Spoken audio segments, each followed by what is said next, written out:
I never meant to fall for my study partner, but he made it impossible not to. I didn't plan on it. Honestly, I had my life meticulously organized. My class schedule, assignments, and a social life that was more like a social calendar were carefully planned. Then Philip entered the equation like a gust of wind shattering a carefully stacked tower of papers. It started during sophomore year in a class that everyone dreaded. Advanced Organic Chemistry. People whispered about how brutal Dr. McAllister's exams were. I had spent weeks meticulously planning my study sessions and even my breaks. I was methodical and disciplined. Philip was noti first noticed him the day the professor paired us up for a group assignment. I had strategically chosen my seat near the front where I could absorb every word without distraction.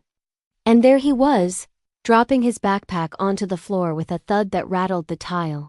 "Looks like we're partners," he said casually. Extending a hand, he stared at him for a second too long, probably longer than polite, before shaking it. His grip was confident. He didn't shake the way people shook hands out of obligation. He shook like he expected to be noticed, and our first study session was at the library.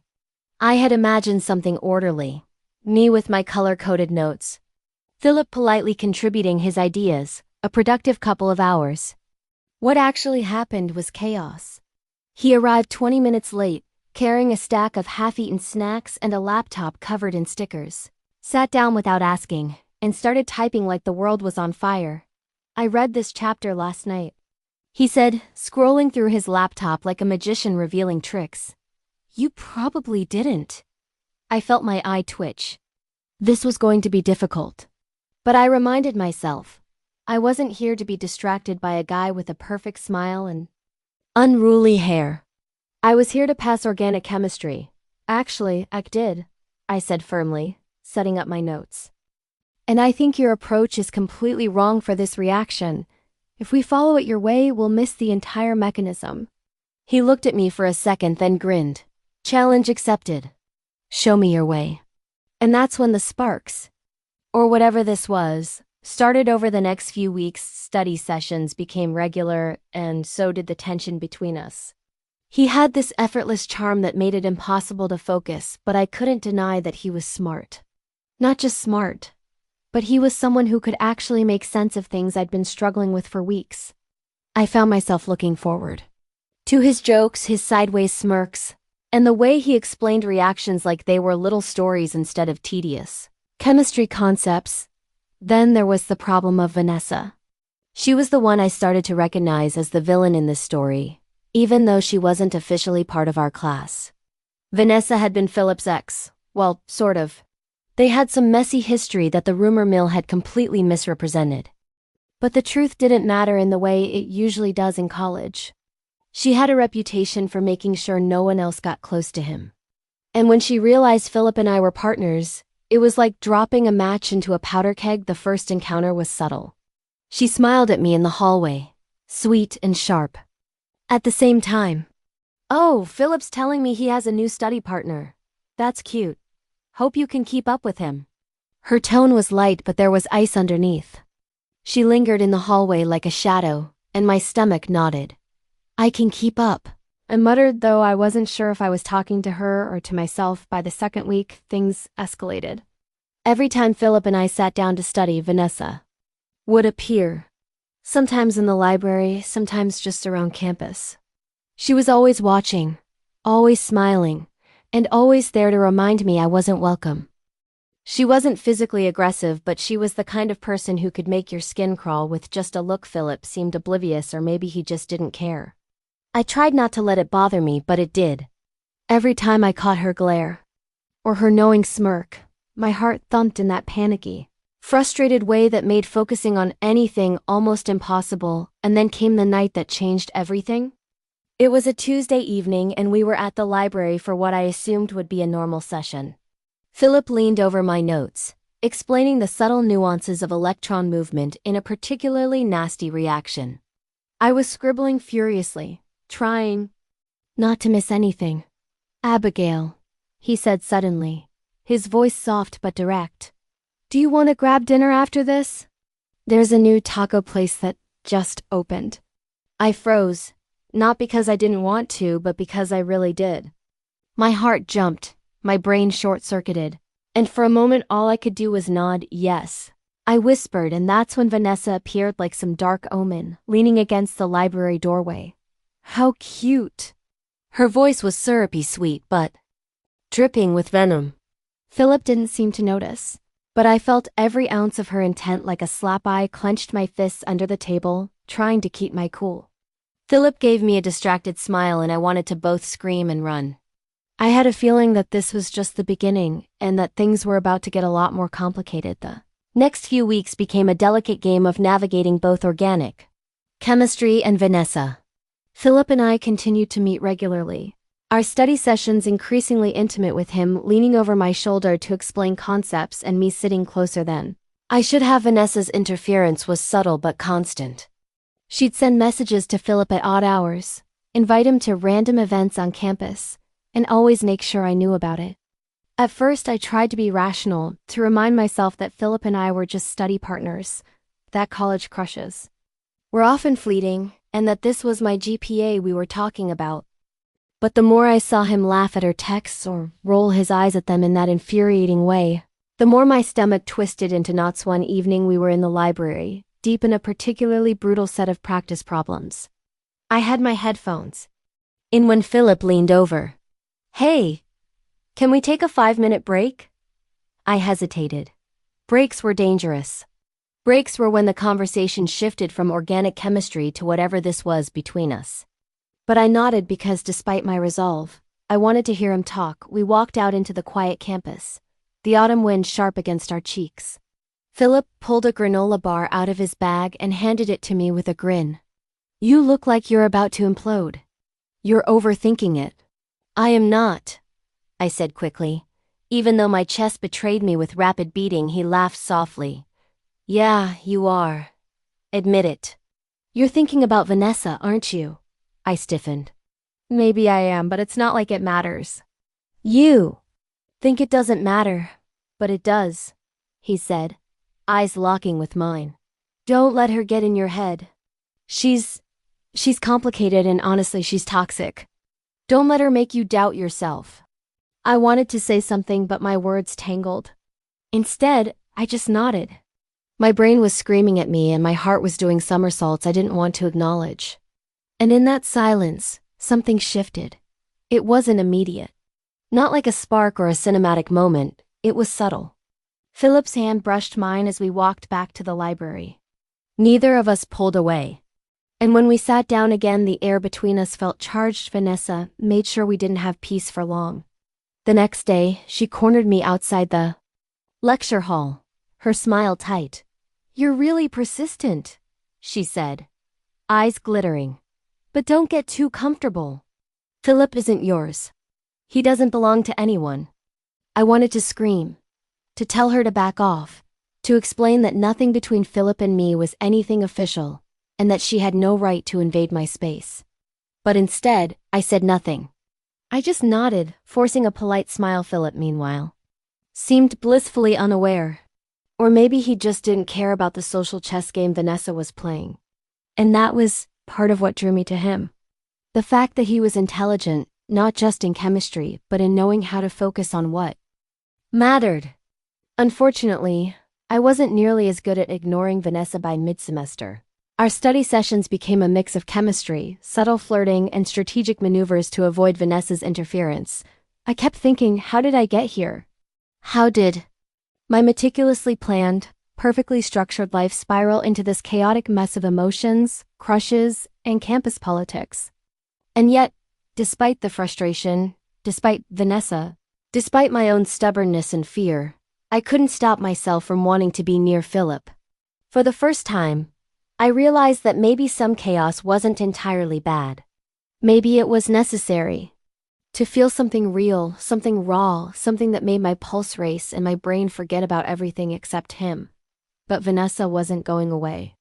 And I had a sinking feeling that the real test of both chemistry and courage was coming, and that it would push me further than I'd ever been before. By the time midterms rolled around, I had learned one thing. Vanessa wasn't just persistent, she was relentless. She had this uncanny ability to appear exactly when she wasn't wanted, hovering like a shadow over every study session. Philip. I told myself she was just a distraction, but ignoring her only made her more devious. It started small. Text slipped onto Philip's phone during our study sessions. Hey, Nita, I found something you might like. But I noticed one evening we were in the library, sprawled with textbooks and notebooks, trying to untangle a particularly monstrous organic mechanism. I saw him glance at it and my stomach dropped. Vanessa. Of course I felt something stir. In me, a mix of irritation, fear, and a strange kind of protectiveness. I wanted to snatch the phone away, to tell him she didn't matter. I wanted to see if he would choose to acknowledge me, not her. He didn't respond immediately. Instead, he set the phone down, his expression unreadable. Ignore her, he said softly. Something in me loosened. That one sentence felt like a lifeline. Even if it was subtle and quiet, it was acknowledgement. We were all eyes in some secret, unspoken war, but the war escalated quickly. She started showing up at places Philip and I were known to frequent: cafes near campus, sections of the library we claimed as ours, even outside our classrooms. One afternoon, I arrived early for a study session to find her sitting across from him, pretending to be studying. I wanted to melt into the floor. Philip, to his credit, didn't flinch. He gestured toward me with a small, private smile, and when I got close he whispered, "Don't let her rattle you." But I reminded myself I was not just some naive girl caught in a love triangle. I could. Or at least I would try. That night, I lay awake thinking about the chaos. My feelings for Philip were no longer subtle, they were consuming. And yet, the idea of Vanessa lingering, watching, waiting to pounce made my heart clench. I hated that she had this power over me. And I hated that part of me wanted Philip to notice, to care, to choose. By mid-semester, our study sessions became. Philip and I learned to coordinate silently, passing notes, planning when to meet and where, and choosing corners of the library that were less trafficked. We created our own bubble in which we could focus on chemistry and everything else. We laughed more too. Shared jokes that weren't meant for anyone else. Teasing each other relentlessly. Debating whether a reaction would succeed or fail, not just scientifically but dramatically, for fun. And slowly, subtly, our hands began to brush, fingers grazing. During note exchanges, leaning closer under the pretense of explaining a diagram. One evening, after a particularly grueling session, we walked across campus. The night was clear, the air crisp with the bite of early autumn. We stopped near the campus fountain, the water shimmering under the streetlights. "Abigail," Philip said, voice low. I like spending time with you. Not just because of the chemistry stuff. I mean, because of you." I felt my chest tighten. My words caught in my throat, and for a moment the world seemed to shrink to just us. "I like spending time with you too," I admitted, almost a whisper, almost too quiet to matter. We stood there, suspended in that fragile, delicious moment, when suddenly a shadow fell across the fountain. Vanessa. Of course it was Vanessa.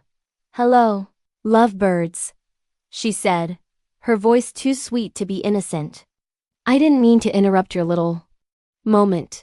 Philip tensed, and I felt a surge of protective fury. I wanted to tell her to go away, to disappear from our lives, to leave us alone. But I couldn't.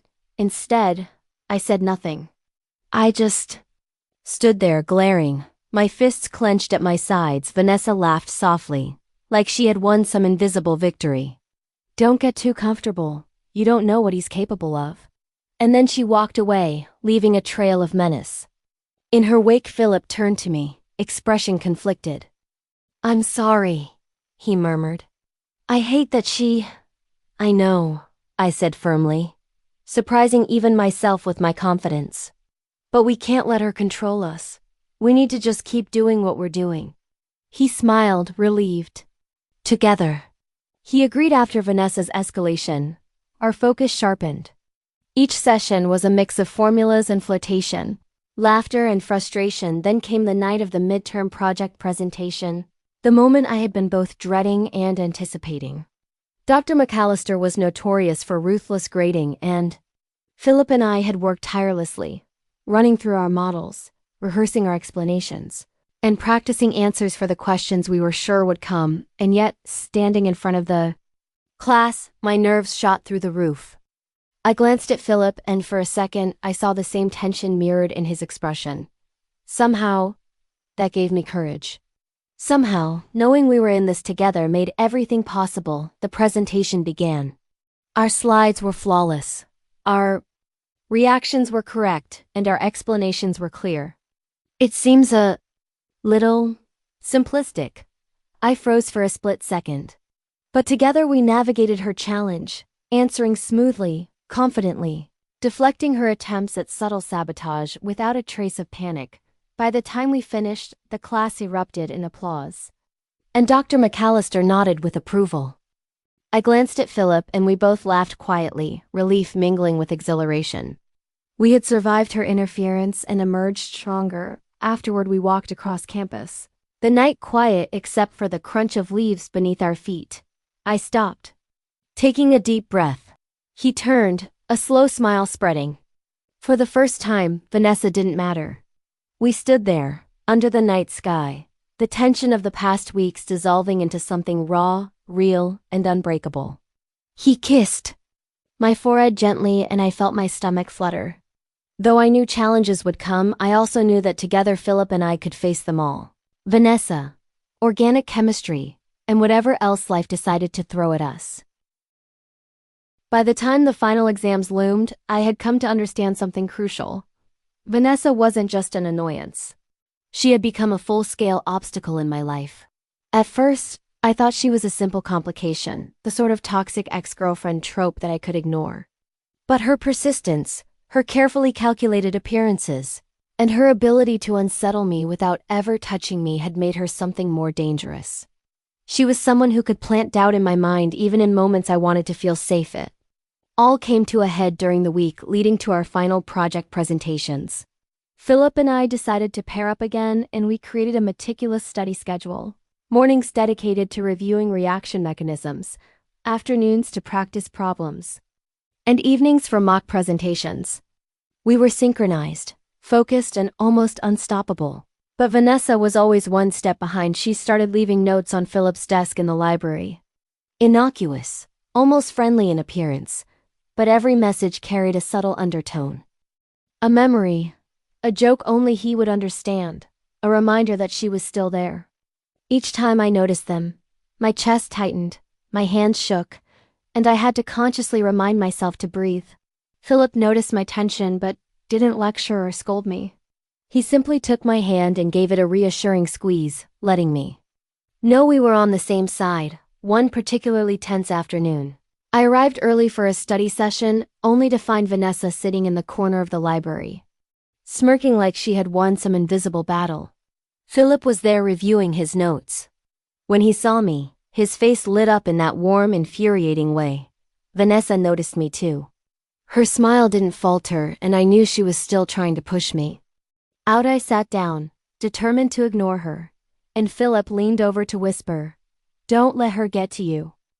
It wasn't just about defending my feelings anymore. This had become a test of resilience, of confidence, and of trust not only in Philip but in myself. Over the next week, Vanessa's interference intensified. She began scheduling coincidental meetings where she knew Philip would be, intentionally appearing when we were studying together. Sometimes it was in the campus cafe, sometimes outside the library, and sometimes at random corners of the campus we had claimed as ours. She smiled at him with a sweetness that made my teeth grit, but Philip remained composed. As though we had an invisible shield around us. One night after a grueling study session, we walked across campus. The winter air was sharp, whipping my hair into my face, but I didn't care. Philip was beside me, his presence steady and grounding, and for the first time in weeks, I felt like I could breathe. "Abigail," he said softly, his voice almost lost in the rustle of the wind. "I like you. I mean more than friends. I want you to be my girlfriend." My chest jumped. My brain scrambled. This was the moment I had been waiting for, yet never truly expected. "I would love to be your girlfriend," I smiled before we could linger in the happiness of our confession, Vanessa appeared as though she had been hiding behind a tree, waiting for the perfect dramatic moment. "Well, isn't this adorable?" she said, her voice sweet but dripping with venom. "Enjoy it while it lasts." Philip's jaw tightened, but he didn't argue. I realized then that Vanessa's power lay not in her words, but in the way she tried to instill fear and doubt. We had a choice: let her dominate our emotions or step forward. Together I felt a rush of clarity. "We're not letting her ruin this," I said firmly. "Absolutely not." Philip agreed. Taking my hand that night, I went home feeling exhausted, exhilarated, and alive. I had survived Vanessa's manipulations so far, and Philip officially became my boyfriend. But I knew the real challenge was yet to come. Navigating the finals week and her last desperate attempts to regain control, the following days were a test of patience, strategy, and endurance. Vanessa became unpredictable, leaving cryptic messages on group boards, sending indirect notes through mutual friends, and making casual comments meant to unsettle me. I had moments of doubt. Did Philip notice my anxiety? Did I seem weak to him? But each time Philip's presence reminded me that the war was ours to fight, not hers to win. The culmination came on the day of the final project presentations. Dr. McAllister prowled the aisles with that expression that could make anyone shrink in fear. Vanessa was there, of course, in the front row. She had her notebook open, pretending to take notes but clearly waiting to witness a mistake. Philip and I were up to present. We were flawless, not just in content but in composure. And when Vanessa raised her hand with a question designed to embarrass us, we responded calmly and confidently. Her attempt to undermine us failed spectacularly, and the satisfaction of that victory was intoxicating. After the presentations, we walked across campus, hands intertwined and laughter spilling freely between us. For the first time in weeks, Vanessa's shadow felt powerless. The test of patience, resilience, and emotional fortitude had been passed. With finals behind us, I expected peace. But Vanessa had one last move planned. She cornered me outside the library, voice low, eyes dangerous. "You think you've won? Don't be so sure. Philip is unpredictable. You're not ready for him." I took a deep breath. "I'm not afraid of you. He chose me." Her expression flickered with annoyance and frustration. And for the first time I realized the battle was over. She may not realize it, but her power lay in intimidation and doubt. And we had refused to give her either. The weeks after were a different kind of challenge. Learning to trust, navigating the early stages of a relationship under the watchful eyes of classmates and a lingering ex, and managing the end of semester chaos. But Philip and I had a rhythm. We studied together, cooked together, and slowly, deliberately, learned the nuances of each other's personalities, fears, and dreams. One evening, we sat on the campus hill overlooking the city lights, talking about the future. "Do you think we'll remember this semester in 10 years? I asked. "Every detail," Philip replied. He laughed softly, brushing a strand of hair from my face. "I'll definitely remember you." I felt my chest swell. "I'll remember you too. The way you kept me grounded, even when everything felt like it was spinning out of control." He leaned closer, and I rested my head on his shoulder, feeling the warmth and security I had longed for throughout the semester. I realized that the struggle, the crush, the manipulations, and the fear had all led me here. Stronger, braver, and with someone who truly cared for me. The final days of college life felt like a victory parade. Vanessa faded into the background, her threats and interference irrelevant. Philip and I walked together, talked together, laughed together, and finally I felt completely free. I learned that some battles weren't just about winning. They were about discovering who you were capable of being and who was worth standing beside. As I looked at Philip, the boy who had been my study partner, my confidant, and now so much more, I realized crushes could change everything. They could challenge, frustrate, and test you, but the right one could also make you feel invincible, and I did feel invincible.